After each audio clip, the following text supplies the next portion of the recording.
So, some of you may know that I just got back from a very life-changing trip to Egypt. I got to spend 2 weeks out in the desert hanging out with Coptic Christians and exploring one of the most beautiful strands of Christianity that I've ever seen. And it was a really wonderful and magical time. Earlier this year, I had a gentleman reach out to me and shoot me an email, and they said, "Hey, Jared, I don't know you, and I've only watched a couple of your videos, but I think that you would gain a lot from a trip to Egypt." And he said that, he knows a very prestigious monk there in Egypt. And he said, I think that you should meet this guy, and I want to fund that entire trip. If you ever want to go, just let me know and I'll pay for the whole thing. And it didn't quite sound like a, Nigerian prince kind of scam. It sounded really sincere. But all the same, I was like, well, it's a really cool offer, but I'm not just going to drop everything and just randomly go to Egypt, especially without, anyone to guide me there. And then, totally by happenstance, less than a month later, I had two Australian Christians hit me up. And they said, "Hey, Jared, we're Australian, but we are Coptic Christians. Egypt is our homeland, and we're going to go back home and make a proper pilgrimage. Would you like to come with us?" And I was like, wow, that's wild and crazy timing and an insane coincidence, right? This wealthy donor who contacted me, he had a friend who is the head librarian at St. Catherine's Monastery. St. Catherine's Monastery is the oldest continually inhabited Christian monastery in the world. And what makes St. Catherine so fascinating to me is that it's a very important site with regards to biblical manuscripts. I love manuscript transmission and textual criticism. When I went to Wheaton, I wanted to become an ancient languages major because I wanted to study these ancient texts. And so St. Catherine's is one of the epicenters of manuscript transmission. And it was also the place where we discovered Codex Sinaiticus, the oldest, most complete New Testament that we have ever found. And so this donor introduces me to this librarian monk, and we're emailing back and forth for several weeks, talking about manuscripts, talking about how much I love manuscripts. And I'm like sending him pictures of these, crappy little manuscript fragments that I write for some of my Patreon supporters. I give him the dates that I'm going to be there with my hosts, Diggy and Sarah. And he tells me like, "All right, man, I'm sincerely looking forward to meeting you. And I can't wait to show you around the, hidden manuscripts library." And as if all of that wasn't enough, I have a friend, a good friend, who is a nun in Eastern Europe. Guess where she was going to be on October 29th? And it was like, God, what are you doing? All of this feels like it's being orchestrated together. And it's like, what are the odds? What are the astronomical odds? I have people willing to give me a free trip to the one monastery that I've always wanted to go to. And at that exact same time, my friend from Eastern Europe is going to be going to this one monastery out of the thousands of monasteries that exist in the world. And I'm going to get to see, 4th, 5th, 6th, 7th century manuscripts like up close and personal.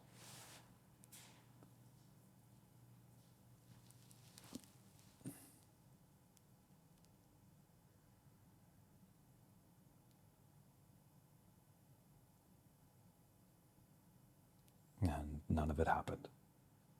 I never got to meet the head librarian. I never got to explore St. Catherine's, and I never got to meet my friend who is a nun. The story behind not getting to meet this librarian monk is super bizarre. I feel terrible for him. There's a very weird, very messy, very chaotic dispute underway at St. Catherine's Monastery right now. There's a dispute with the Egyptian government, and then there's also a dispute about who the new bishop should be. I think the Patriarch of Jerusalem has had to get involved. But suffice it to say, things are very messy and complicated, and I don't get it. And that librarian was not there. He had been sequestered to Athens. He and several other monks I don't know if they were forced to leave and essentially kicked out of the monastery, or if they went of their own volition. But whatever the case, in the midst of this huge dispute, he wasn't there, which, isn't the end of the world. It was a bummer that I wasn't going to get to meet this guy that I had developed a friendship with through email. Either way, whether or not that priest was there, I was still going to go to St. Catherine's. I had already, had it on my itinerary. So I'm getting closer and closer to actually going and exploring the monastery. And then my nun friend reaches out and lets me know that she's sick, really sick, and she is restrained to a hospital. And so, there are some parts of the trip that aren't going quite as according to plan. But I still went to Mount Sinai. I still went to St. Catherine's. I walked around the monastery for 4 days trying to find a monk that I could talk to, trying to find somebody that I could speak with about, possibly seeing the manuscripts library in the wake of this librarian that I had become friends with. And I wandered around the monastery for 4 days, and I never found a monk. I never found a single person that I could talk to. And when I shot my friend, the librarian monk, an email, he told me that he wasn't able to help me. St. Catherine's is a beautiful and stunning monastery, and it's open to the public. It's open to tourists and pilgrims. But the actual portion that's open is pretty small. It's about a single alleyway with a view into one of the chapels. Beyond that, there's a gift shop and a small museum. But, you have to kind of know somebody to get the full experience of it. And at this time, I was coming down with a pretty bad cold. And so, it was just me disoriented, sniffling and snotty, wandering through the desert heat, trying to look for somebody who spoke just enough English to point me in the direction of one of the monks there. And nobody could. I did, however, find a very not helpful security guard. He saw that I was looking sad and he asked if I needed help. And I told him I was trying to find a monk. And he said, "Oh, let me go see what I can do." And so he comes back and he's got really bad broken English. And he says, the monks are not here. They're not around. But I can go and I can get you something even better. And so he walks away and comes back, and he's doing one of these numbers and, kind of looking around. And he pulls out of his pocket this little candle. "Oh, this is very sacred, very special. This was blessed by the monks. They pray over it." And he's kind of like shooing me to open my backpack so that he can, throw it in there discreetly. And so I do it, and, he opens it up and throws this quaint little pinky ring that you could get out of a, quarter gumball machine. Throws that in there as well. And he's just kind of mumbling something like, and like, $10 or $20. And I just don't give a shit at this point. And I'm like, I don't know if this guy's asking for a tip or a bribe, or if he's, I don't know. So I hand him $20 and walk away with a shitty candle and a pinky ring. And that's all I got to show for it. The last day that we were there, my guides, Diggy and Sarah, they came and we got reunited because I had specifically requested like a few days to be by myself at Sinai. And so, for the first 3 days I was there by myself, and then the last day and a half or two, they came and were with me. And so Diggy, Deacon Ignatius, he comes with me and Sarah into the monastery, and I tell him like, "Yeah, man, I've been wandering around for 3 days and I have not been able to find a single monk to talk to. They're not having it." And so they come with me, and they're asking around in Arabic trying to find somebody. And we were told that, hey, probably not going to be able to talk to any of the monks. At least go to Vespers. And that felt like a, nice consolation prize. Yeah, just at least go and see one of the cool chapels and pray Vespers in there with a whole bunch of devout Christians. And so we walk to that chapel, And we are stood up at the door.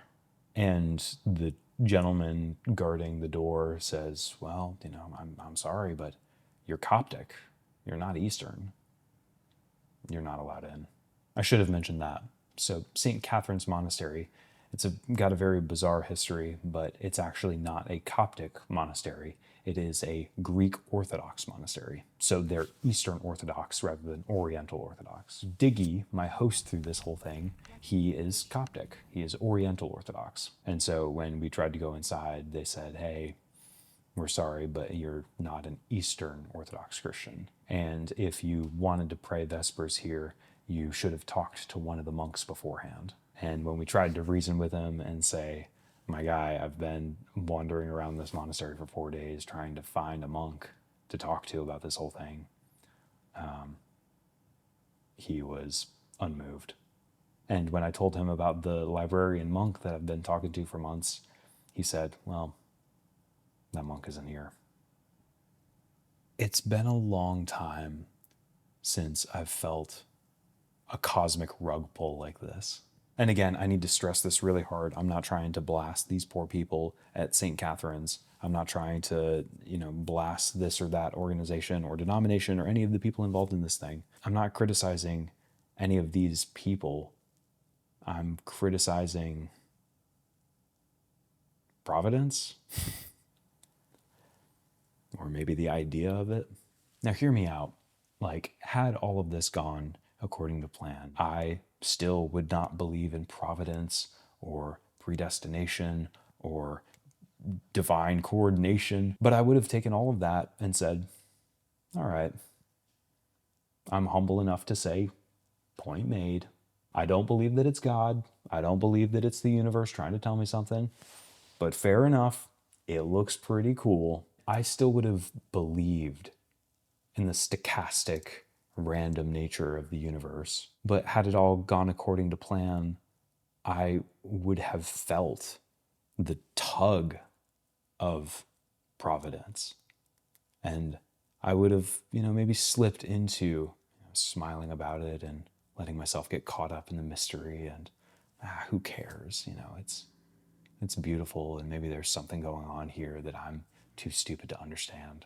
And had it all gone according to plan, if you would have pressed me on it, I probably would have said, cognitively, I don't believe in providence, I don't believe in fate, but I feel it today. And now, here being on the other side of that, I have the misfortune of feeling what I know to be true. I feel the fragility of life and everything in it. And I can't really explain the sense that I had, the feeling of this trap door falling out from underneath you. It's like you know that you know that you know how this story has to go. It's the buildup, the tension, all of it, it's got to be there. And then you're stood up at the door and your friend is sick in a hospital. The monk that you were going to hang out with is sequestered to Athens. And then you come crashing back to reality and you're reminded of the fact that there isn't fate. The magic isn't there. And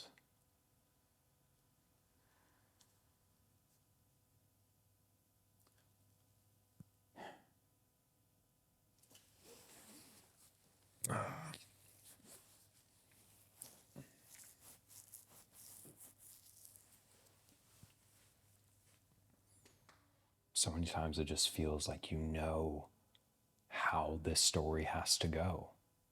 You know that there might be bumps in the road or things might not go as they seem, but ultimately it's going to pan out. It's going to turn out right. I think we all have this sense of immortality of oh man, I can't die yet. I can't die in a Egyptian car crash because this mission hasn't been accomplished yet. This fateful story is in progress and it's too big to fail. It's nothing can stop this from happening. But as I was just laying there on that bed, I just realized that I could die.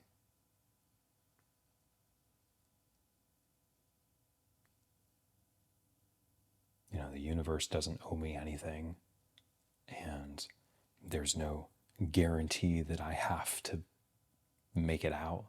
I'm not just talking about, crappy things happening. I'm talking about the sense that, you know, the universe is pulling you in a certain direction, or God is leading you to do something. And then it all falls apart. And you have to wonder, well, was this or that thing providence, or did I misunderstand it, or did God change his mind, or did our prayers avert the terrible outcome? Or did the devil get the upper hand in this scenario and he thwarted the whole thing? Does this man or his father have some hidden sin that prevented this whole thing from panning out like you thought it was going to? And the reality is that we are good storytellers. And in the midst of tragedy or disappointment, we'll come up with a story to soothe the pain. Because we're human, and we see faces and clouds, and we see our futures and tea leaves, and we have to make sense of the chaos around us. And I know that every Christian who's watching this is, coming up with some story about how this all makes sense and how God is playing chess while we're playing checkers. I'll listen to earnest Christians tell me about how they think, this happened so that this other thing could happen. And well, this fell through because, God knew in his foreknowledge that this other thing was going to happen. And they'll tell me how they think it makes sense, and I just nod my head because I'm too polite to tell them that I think it's bullshit. And I'll see these people come up with a story about how it was God's time or God's providence that this or that catastrophe happened. And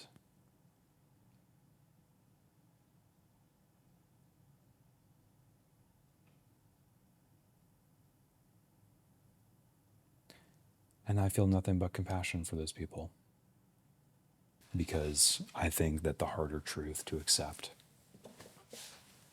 is that there is no story being told.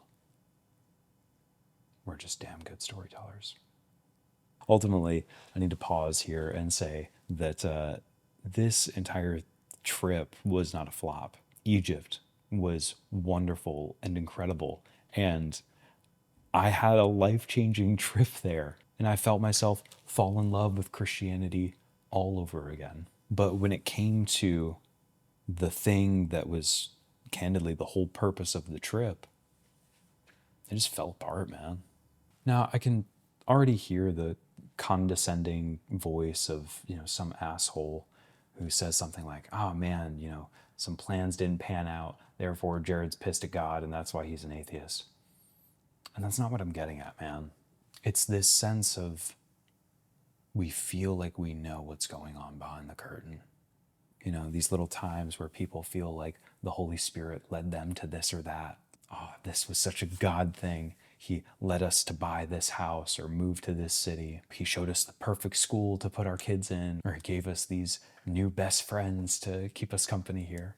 And then when the job falls through, or the house gets swept away by a mudslide, or the school that you thought God was leading you to gets shot up by a madman, you have to second guess what you thought fate was. I want to speak maybe a little bit more candidly than I usually do.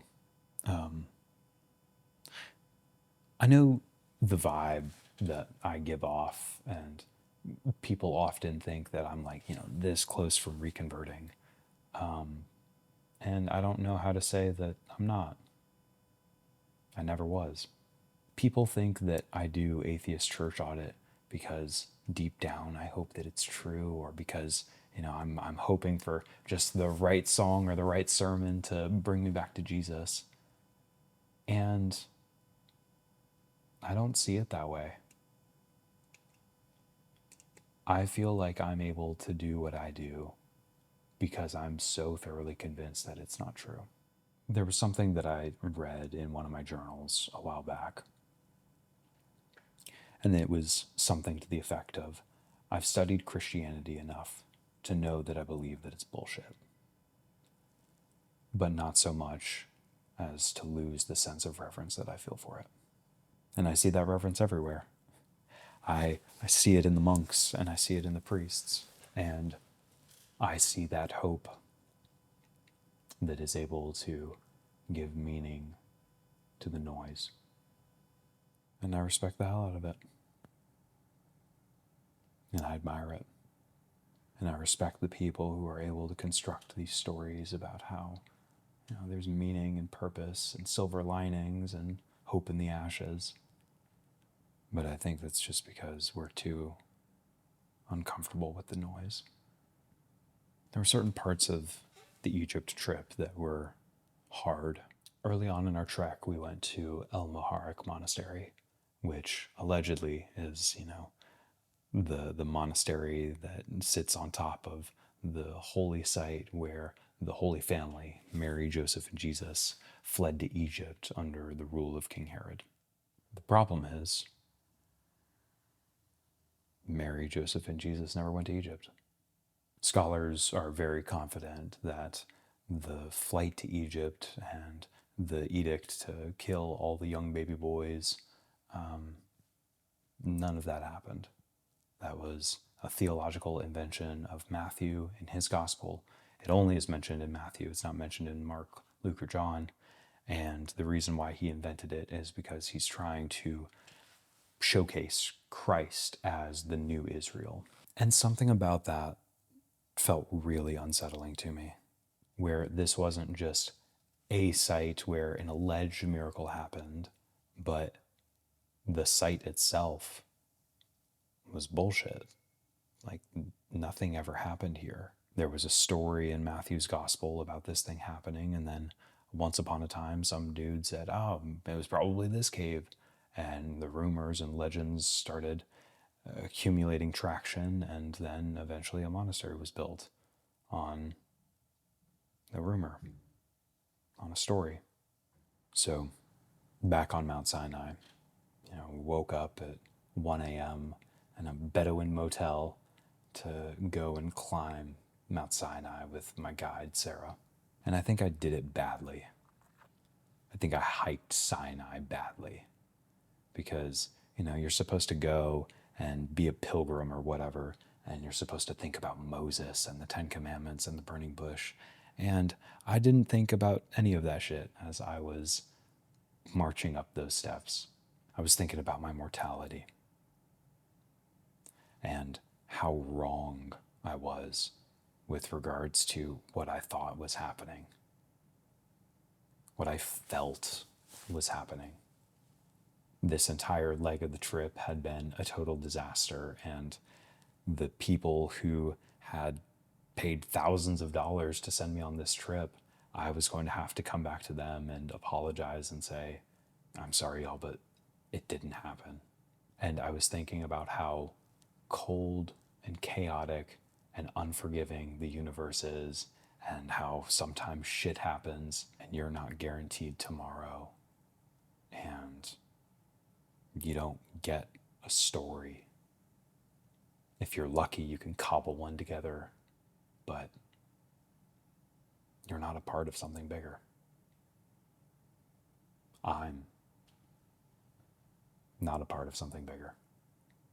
And so we summited that mountain, and we finally got to the top, and I sat there bundled up in a little crevice in the rocks.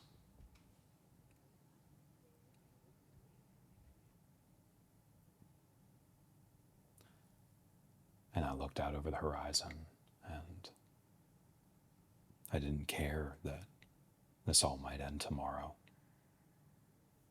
I didn't care that this wasn't part of some bigger narrative.